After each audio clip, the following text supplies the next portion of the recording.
boss tao si Admin Hans Takda at saka ang ating labor attaché si Rayton Perido para samahan tayo sa makipag-usap sa management ng ANCAD tungkol sa mga problema. So yung kahapon, kailan yung pumunta tayo sa Ministry of Labor, yung ito nakasama namin? Spokesman. Okay.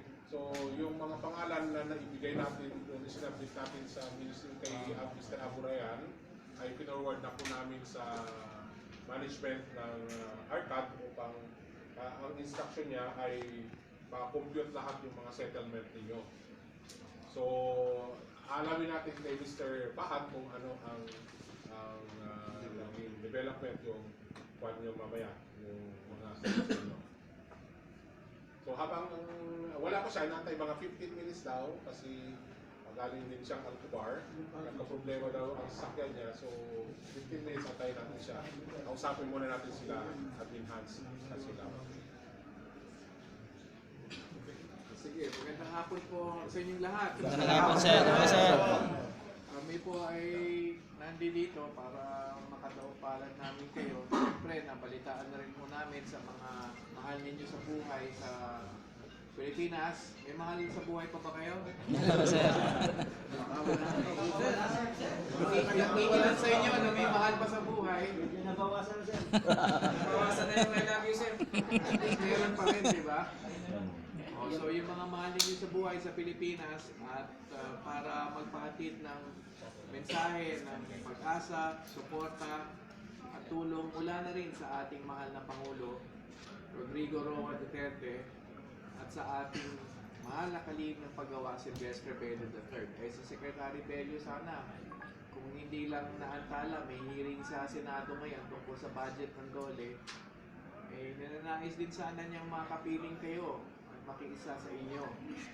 At naiintindihan ho namin ang inyong sitwasyon at ganoon na lang ho ang aming suporta sa inyo. Ilan ba ho kayo dito? Lahat ng mga nangangailangan ng tulong sa ARCAD na Pilipino. Lahat, sir. Mga Pilipino nakakailangan ng tulong. Ilan po? 100,000, sir. 500. Pilipino kailangan. 500 kayo dito. Sa Sabi Dubay. ko wala nasa site. Yung mga island boys, sir, nasa mga island na adamot na. 100 plus. Nasa site ng... Nasa Active pa sila. active pa, sir. Kasi- Pero hindi pa rin sila sumasahod. Okay. Mga ilang buwan na po? Ay, kaya katulad ko na Kasi namin, 6 months din sir. 6 months. tama ang problema. Meron mo bang trabaho?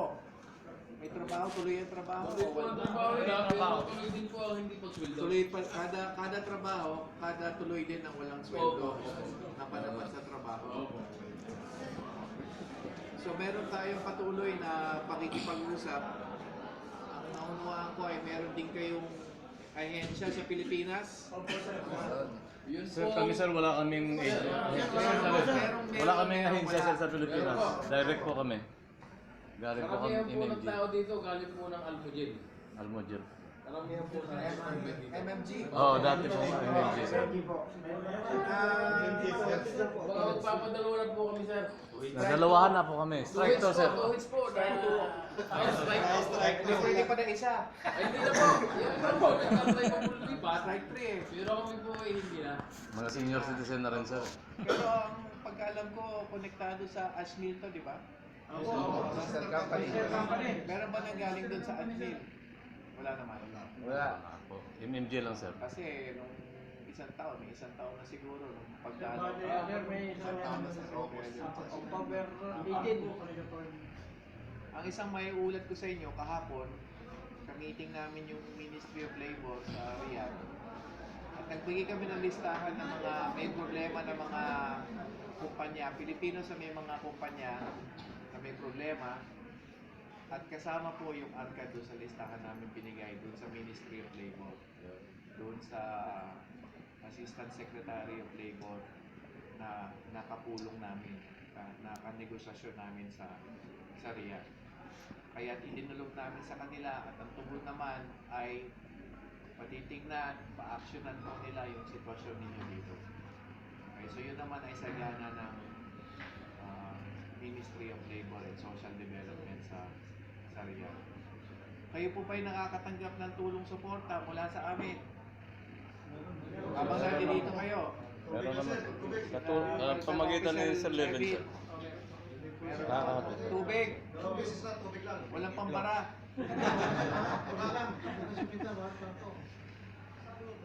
Okay lang ba kung magdagdag kami ng pambara? Salamat, sir. Maraming salamat po, sir. Pero sir, ang kailangan sir namin sir, actually hindi naman pambara. Kailangan sir namin yung makauwi. Makauwi. So yan. Yun po ang talagang kailangan namin. Dadating po ako dyan, pero inuuna ko lang yung tinatawag na basic needs. Eh paano po yung inyong mga tinatawag na pang-personal hygiene? Wala na. Wala nang personal hygiene. Eh kung lalaki naman tayo lang dito, no? Yung mga pabango, saka Wala na yan, sir. Sabon, toothpaste. pang-pomade, ganyan, tansutik, ganyan. Wala. Makasipilyo na lang, sir. Makakain. Ayos na yan. Pampaligo po namin, tight na talaga eh. Hindi na siya pampaligo sa sabon eh. All in one na. Yes sir. Kung meron kayong kakulangan sa ganyan, patitignan din natin yan para basic muna tayo. Pinag-usapan ko lang basic. Hindi naman yan ang punong dulo ng punta natin dito. Dahil tama kayo. Ang pinakamahalaga ay makauwi kayo at makapiling ninyo yung mga mahal ninyo sa buhay. Lalo na bago Pasko, sir. Okay, kaya dyan po ang tatrabahuin natin dahil makauwi lahat. medyo gahol sa oras syempre dahil ilang tempo na lang, Pasko na eh. So, medyo gahol sa oras pero pipilitin po natin, hindi tayo titigil until kayo po ay makauwi. Okay? Yung inyong agency sa Pilipinas ay pinapanagot na ho natin. Dahil alam natin may responsibilidad sila. At pinagagawa na ho natin ng paraan ng pag sila ay tatanga-tanga sa Maynila, ay pasususpindihin na ho natin sa POEA. Tama. Kasi meron silang responsibilidad na tulungan din nila kayo. Tama. Okay? Sir. So, GS. contractor. GS contractor. Paano yung MNG, sir? Yung galing sa Almudjel, sir. Ay, hindi, syempre, yung mga under nung agency. Yun ang ibig ko sabihin. Mas marami ba sa inyo yung walang agency? Marami rin sir, halos kalahati Sino siguro. may JS contractor? Taas yung kamay. Marami rin. Kaya kailangan din natin panagutin talaga. Ha? May BM card din. Oo sir. Tawag natin yun. Good man. Sige, yung mga agency ninyo. Pilipinas. Okay. Ano ang pwede mo matanong left kung anong progress ng exit visa nila? Basta po ang sabi nila sa sir, ano sila ng batch by batch, yun ang sisettle nila, tapos, by 20, kasi yung ano sinaggestan ni Mr. Aburayan, na pass of 20, settle nila, tapos, hindi ko alam lang kung yung settlement ay full settlement ba yan, o partial settlement. Malalaman natin pagdating ni Mr. Fahad, ano siya ng Scan para outside. mamaya pala ang pinakiusap lang ni Mr. Fahad sa Arcan, siguro pagdating niya, tigil muna natin yung mga video kasi yun ang una niyang sinabi. Pagka dumating si Mr. Fahad, tigil niyo muna para bigyan natin naman ng siya. Marami sa amin sir local transfer, kaso overstay na po. Meron 10 months ng tambay, meron ng 9-7, overstay na po rito. Hindi po makauwi. Bali na finish Sabihin finish contract. Finish contract. Tapos, yung araw na yun na hanggang ngayon, wala na bayad yun. Ba't ano nangyari? Ba't hindi napauwi ng finish Wala contract? akong kasama. Wala, sir. Isang kasama. Pilipin na rin yung Ang nangyayari ko, sir, yung may ikama pa, ay nabibisahan, pero karamihan sa amin dito, wala na ako ikama, expired na po. Kaya wala ako kami visa. Ang tanong ko namin kung kailan ho kami magpa-process na expire ang aming ikamaw. Kasi yun, tulad ko, mas tama, dapat may 20, ang final exit ko, dapat mga 10 days or makalipad na ako. Eh kaso yung ikama ko, yung kaya rin yun, nakikuha na. Karamihan ba kayo gano'n na sitwasyon? Iba-iba lang yung panahon, yung buwan na Repetition, natanong. Wala na po sahod yun. Sir, ang alam ko lang sa ikama, sa iba po ako sa embassy, ang alam ko, pag expire na within 1 year o after 1 year, ang binabayaran lang yung penalty. Kasi kung i-renew pa yan ng kumpanya, lugi sila. Para lang maka-exit tayo, penalty na lang babayaran. Yun ang pagkakaano. Amnesty. Sir, hindi na penalty, amnesty. Kaya madali ko pa yun. Sir. Kasi hindi na tayo magkatrabaho. Sinawin ko natin ito na yung sinabi ni Kabayan. Talagang kailangan i-renew pa rin yung ikama, pero hindi na yung magre-renew para magtrabaho. Magre-renew for exit. Pero na-discuss na rin namin yan sa Ministry of Labor, ang sabi nila, pwede silang mag-issue ng exit ninyo, pero i-charge sa company yung mga penalty na yan. Parang utang yan sa company, sa gobyerno. Boss. Dito. Meron po kasi dito na may mga exit visa na at may ikama pa rin yung iba. Okay. Ngayon, ticket. Sa tingin po, yung iba meron na. Ngayon, ang tanong ko po, ang ginagawa po ng ARCAD sa amin, hindi kami binibigyan agad ng settlement. Hindi kami pinabayaran. Babayaran kami, halimbawa may expire ngayon yung exit visa, ngayon kami babayaran, sir. Wala akong bakit tayo magkumpara para kami mabigyan na ng total ganun din naman ho. Parang nangyayari sir, ginigipit yung mga may visa. Naghintay ng tatlong Siyempre buwan. sir, halimbawa ako, katulad Walang ko, pera. gusto na umuwi. Patatawag ako sa head office, expire ngayon yung mamayang gabi yung visa, hindi patatawag. Ngayon kami magbibigay ng pera. Last hour na. May pipirmahan, tsaka may pipirmahan. Nakatanggap din ng pera. 5 lang. Parang pine-pressure kayo. Hindi, papayaran mo yung pera. Pero yung settlement, hindi yun full na settlement. Hindi, 5 nga lang. Full. Meron na sila. Yung pera yun. Meron. Kita to, meron na po silang listahan. Kung magkano yung makukuha, Yun ay bibigay nila. yun po daw ang ibigay. Ngayon, bago naman po ibigay yun, aba, saka kayo patatawag pag yung araw na yun, isa ka pa-expire ng visa mo. Pagkatapos yung iba, sir, kung kailan ka maalisin, doon ka bibigyan ng pamilya ng visa. Tsaka yung Isang pulutong bata na ito. papipirmahan, yung mga pinapipirmahan. Meron akong Yung quick claim. from GS. BTC namin. Lahat yan nandyan. Binigay ko na kay So, may ticket na ko, may settlement na ko. Ang problema, walang pera. So, hindi ako umuwi. So, ngayon, may expire na final exit na ako. Naghihintay pa rin ako ng pera. Ang binibigay lang at that time yung computation pero hindi yung bayad mismo. Yes. Sir, Walang pera. ibigay na siya ng computation. Oo nga. So Ngayon, yung bayad- Walang pera. Wala pa sir. Mag-iintay pa kayo lang. Ng ilang araw, kung ganun na-expire yung visa mo, doon ka ngayon tatawagin. At yung clearance, ipilitin ka pumirma bago mo dadalhin sa polo. Siyempre yung polo sir, pipirma kasi pipirma ka na eh. Ang pagkakaintindi ng polo, nagkaintindihan na kayo. Ng kumpanya. Ibig sabihin, hindi sir. Ibig sabihin, pag pumirma ako, halimbawa ako, pumirma ako ng clearance, lahat natanggap ko, pero sa katunayan wala. Siyempre nakapirma ako ron, yung polo, pipirma ron. Dahil naniwala siya sa pirma ko na natanggap ko na lahat sir eh. Sir, malinaw ba yan? May ganito.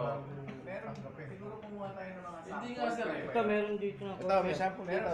Ibig ko sabihin, ganito, may parang prueba ba? Meron sir. Yung date ng settlement Yes, sir. at saka yung date ng expiry ng exit visa, Kuhain mo, bro. magkadikit. Bro, kuhain mo bro. Bro, kuhain mo bro. Kuhain mo na bro. Siguro Para ipunin sigurado niyo yung ka. ganyong klaseng ebidensya, ipakita kay Ilaban o kay Well of Levin. Gagawin natin si Sec Bello, i-recommenda natin na sulatan ang Saudi Minister of Labor, yung ambassador nila sa Manila, para idulog itong issue na ito. Okay, sir. Kasi hindi Sir, dapat pangalawang tanong, sir. Halimbawa, sir, ako nag-exit. Lapse na po yung file ko. Halimbawa, ano pizza ngayon? 14. 14 ng Nobyembre, sir. Pero yung ikama ko, January pa may expire. Ipaprocess nila yung visa ko bago ma-expire ng January. Halimbawa, Isasagad 2 days nila. before expiration, ngayon, sir, Kukuha pa na sila. ikukuha pa nila ako ng visa. Bibigyan sila nila ako ng 60 days. Yung 60 days na yun, Bubunuin mo yun. bubunuin ko pa yung... Bubunuin mo yun. Kaya, Walang bayad kaya yun. matagal. Bubunuin. Ibig sabihin magtatrabaho ka. Hindi, sir. Standby ka dito. Tambay lang. Walang sahod. Hindi siya bubunuin, sir. Buro. Tambay ka na din, tambay. Parang cancer parang torture. Hostage, sir. Hostage. Hindi torture. Bakit? Hostage, sir. Kumbaga, illegal. Hindi ka namin naman. Illegal Wala na eh. naintindihan sir kung bakit ginagawa sa amin. Yung illegal yung lumalabas sa amin, sir, dito. Para siguro makalipat na ibang company, siguro maaaring ganun. Kaya Ganun sir, para makalipat ng ibang kumpanya yung iba, mawalan sila ng Obligasyon. sagutin namin, obligasyon. Sinasagad. Ah. Baka sakali. Sakaling. Kasi, ako, kagaya ko, halimbawa, iwanan ko na yung pera, expire na yung visa ko. May umuwi na akong Isa ganun. naman mag-stay ako rito. So tatanggapin niyo kahit wala akong dala, pagpirma ako sa polo, kahit ang nakuha ko pa 500 pesos.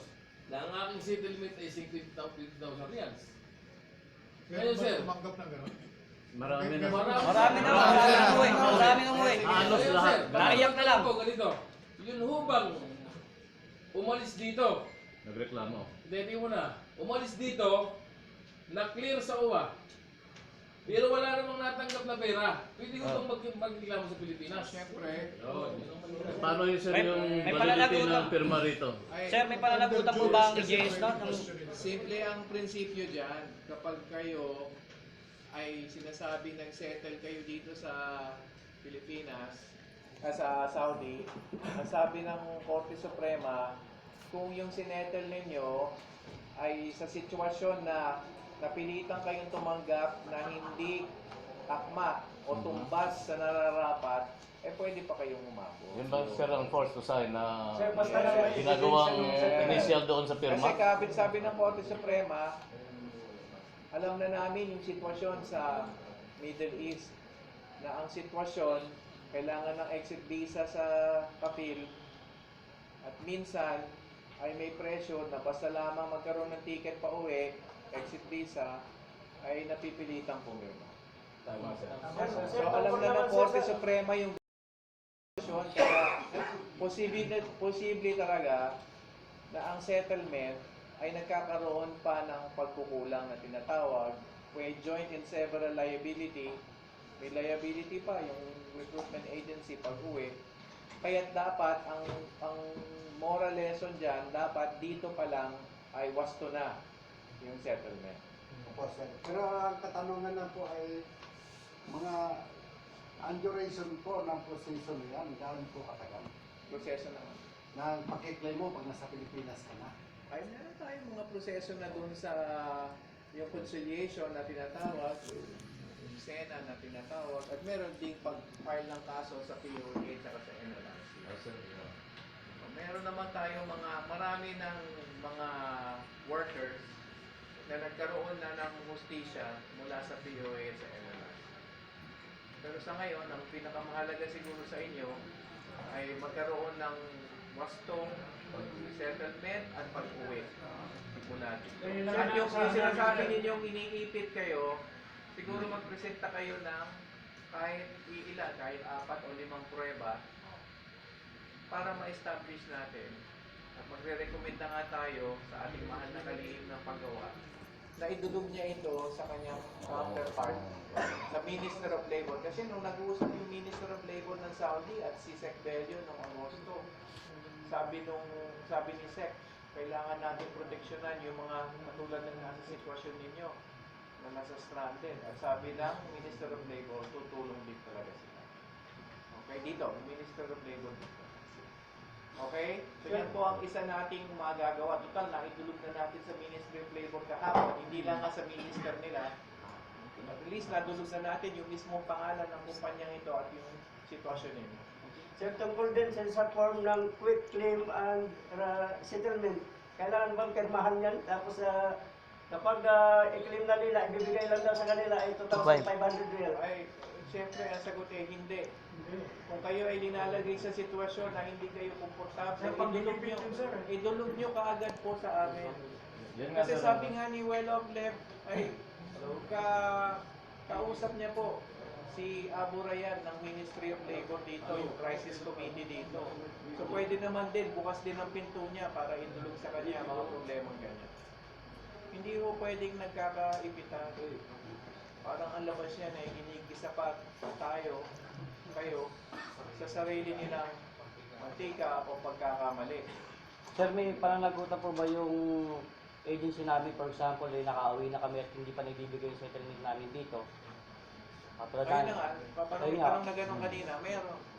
Kasi, Basta't na-establish na yung quit claim o settlement na tinatawag dito ay hindi katumbas ng nararapat ninyong makuha at nalagay kayo sa sitwasyon na kailangan nyo talagang napilitan kayong pumirma, ay pwede pa yan ipaglaban pagdating sa Manila, Pilipinas.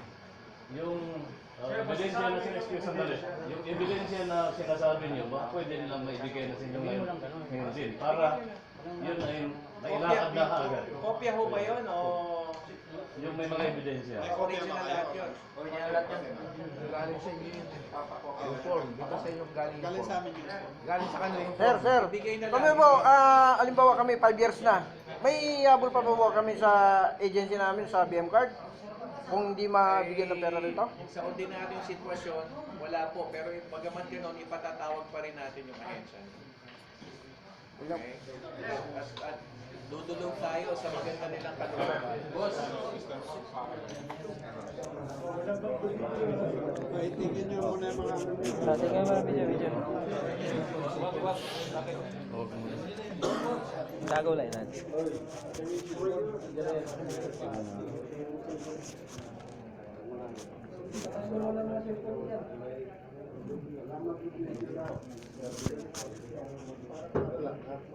Pakiusap lang. So we were just briefing them, sir, about the help we could give them. Right. But they also expressed some concerns about the way things are being settled. For instance, it takes time for them to settle their claims, especially near the point when their exit visa is about to expire. And that tends to put pressure on them to sign even if they don't want to. Which, of course, is wrong. So we would like to seek your help on this regard. in discussion with Mr. Simon also, there is something is going to happen.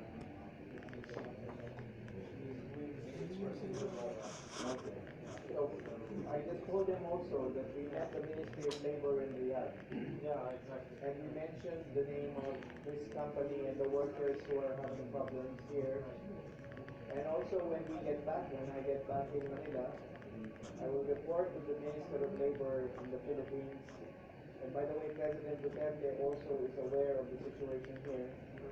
So I will recommend that the Minister of Labor in the Philippines write the Minister of Labor here and the Ambassador of Saudi in Manila about this situation. So this is of grave concern to us. So we would like also to seek Whatever is possible, the company is trying to trust. There is something is happening. Thank you. We have seen this happen so many times, so we are sadly experts in this regard, and we can easily spot when things are going wrong, when our workers are short-handed and treated unfairly. We know all the moves and the signs, and we don't wish this to happen in your company. As much as possible, we want settlement to be done expeditiously and fairly. We understand that you are facing economic challenges, but in these kinds of situations, it's best to approach things in good faith. We don't want to leave the situation with a bad taste in the mouth. So, let's try to work things out as fairly as possible. So whatever the concerns these gentlemen has, I'm sure they must have already. Yes. Is there anything you wish to?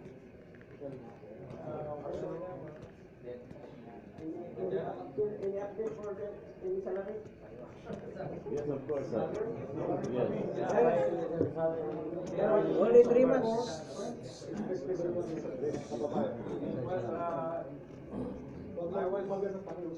Makinig muna tayo. Pero paggalang lang, kasi gusto natin silang itrato tayo in good faith. So approach din natin sila ng good faith. Hanggang maaari kung maayos natin yung relasyon ng hindi palalain, paliitin natin yung problema ng mga. Okay, sir. Go ahead. Regarding salary. So regarding the salaries, our accounts people, they have already left this afternoon to the various sites to get the cash, and the things have been started. What they promised, like, as for example, 14th of January, 14th of November.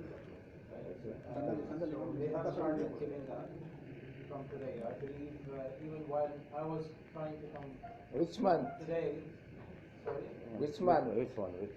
it is going to be either for, they have a plan, I'm not exactly sure. It is most likely, it is going to be for the October for this, for the last one. But sir, there is an upon that only the active personnel will be receiving the salary. How about all outbound? You people are under settlement, right? Yes. Final settlement. For Some those who are have signed the settlement, some have not yet. Okay. And Some of them, like who are active, you mean to say? Who are yes, actively that's right. working? On your memo. I didn't get you. There are two guys who are inactive and those who are active. Active like who are on job. Okay. And inactive are those who are being set, In the site. yeah, and who were not either resigned, terminated, like this. So for those, the amount of the money, it will be settled in their final settlement. No. For the month of May and June. You mean Not five all the- will be settled including in the settlement? 5 salaries will go. Just like, sir, 5 salaries will settle in settlement. just like us, we stop work on August. The settlement until salary is only 2 months on my settlement. But I have 4 until salary, 4 months until salary. The remaining 2 is what I know is to be given to me. May, June. So July, for months unpaid, like August. what, you are talking about your last day was August, right? August. Okay, so for which month you are talking? Your May and June. May and June. May, June salary. Not included in my settlement. Okay, all right, for those, like in case, because you are already we consider it like a separation. Like separation means you guys are not active, right? Yes. For inactive, they have a different plan, like they will be settling that amount together with this settlement. But for the active ones, they are doing on the other way around, right? They have 2 different things. But for the active, they are paying. They have started paying from today. All right. For those, as many of you, I believe, they are inactive, right? So it will be settled in the final settlement. They have 2 different accounts, 2 different scenarios to be treated. As per the accounts, what I know, the payroll, they treat it differently. Active employees, they have a different mechanism. Inactive is different. This is when we get our settlement, because We have 2. visa is at December 8th. So your exit visa is what? December 8. December 8. Only 2 weeks remaining. Until now, 3 months, no salary. For this, I believe, I saw a couple of names for those who are, whose visas are expiring this month. Yes. As well as until, I believe for December as well. We have prepared the list and they are arranging these funds and, very soon they will call you, all of them. Most likely this coming week. Yes, because they have received something. Will give a full settlement. They will pay full settlement? We have a chance to This get is, I'm to not give. sure. I mean, I just saw they use names on it. Like what I know is that the names of those workers whose visas are expiring this month, as well as in December, they have prepared all the list today. Just afternoon, around 2 o'clock, I think they will finish this. So they are arranging it, and most likely by next week, many of you guys, together with all other nationalities, whosoever the visas are going to be expired this month, they will be called. And I hope not near the point when they're about to leave, because No, I think no, it will not be like that. yeah. Because there is something.